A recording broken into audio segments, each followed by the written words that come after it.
ഇന്നലെ കോഴിക്കോട് പുതിയ ബസ് സ്റ്റാൻഡിന് സമീപത്തെ തീപിടുത്തത്തിൽ കാലിക്കറ്റ് ടെക്സ്റ്റൈൽ ഉടമയ്ക്ക് മാത്രം 8 കോടി രൂപയുടെ നഷ്ടമുണ്ടായതായി എഫ്ഐആർ പറയുന്നു.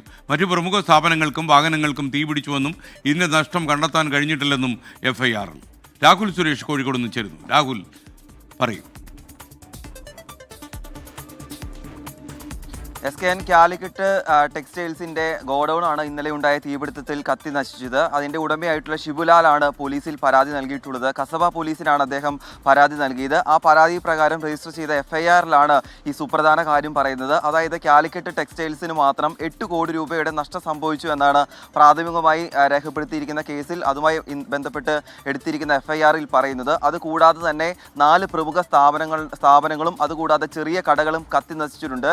ഈ സ്ഥാപനങ്ങളുടെ നാശനഷ്ടങ്ങൾ കണക്കാക്കാനായിട്ടില്ല എന്നും എഫ്ഐആറിൽ പറയുന്നുണ്ട്. എന്താണെങ്കിലും ഈ ഷിബുലാൽ നൽകിയ പരാതിയിൽ കസബ പോലീസാണ് അന്വേഷണം നടത്തുന്നത്. നമ്മൾ ടൗൺ ACPയുമായി സംസാരിച്ചപ്പോൾ കസബ CIക്ക് അന്വേഷണ ചുമതല നൽകിയിട്ടുണ്ട്.